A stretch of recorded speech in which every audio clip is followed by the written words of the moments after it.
CIA warned children were possibly present seconds before U.S. missile killed 10. It was too late.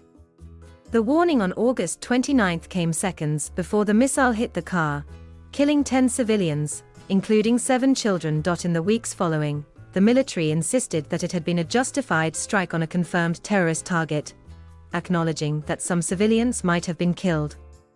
But on Friday, after weeks of media coverage casting doubt on the legitimacy of the strike, the military acknowledged no one in the car was affiliated with ISIS-K, as originally believed. It was a mistake, General Frank McKenzie, the top general of U.S. Central Command, said bluntly at the Pentagon.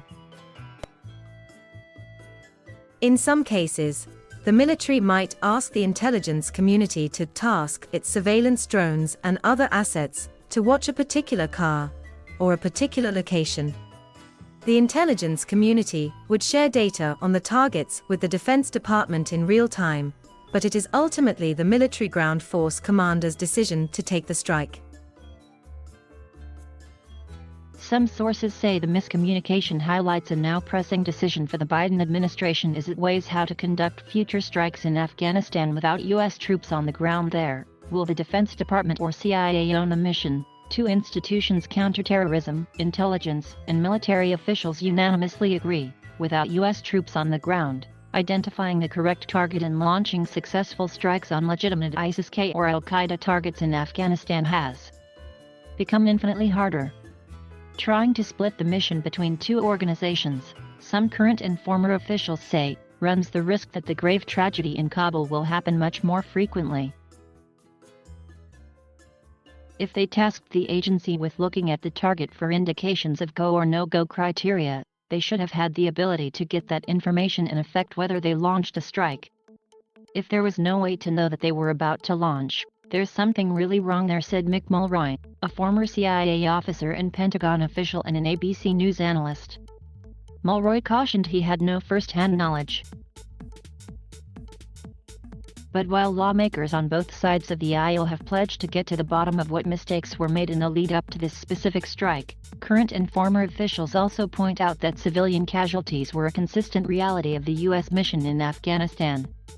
It is a pretty good encapsulation of the entire 20-year war, one U.S. official said, referring to the August 29 strike.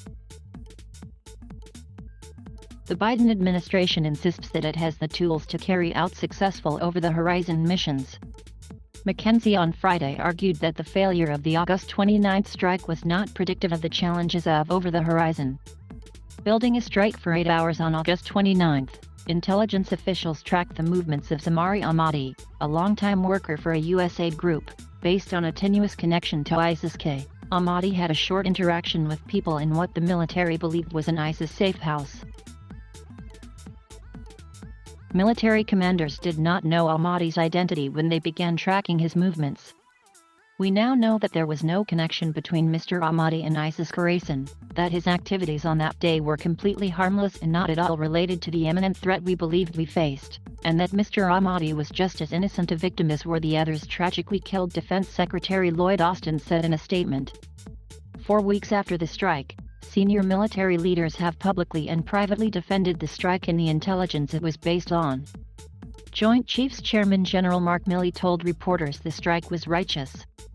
The Pentagon insisted that there was a large, secondary explosion that could only have been caused by explosives in the trunk of the car, and that secondary explosion was the cause of the high civilian casualty rate.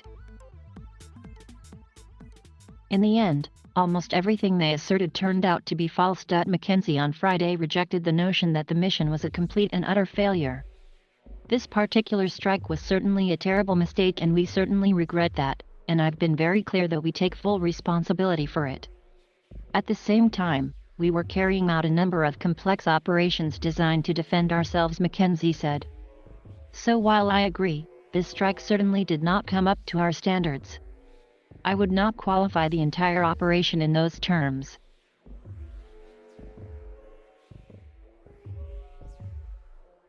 Thank you for watching. Please subscribe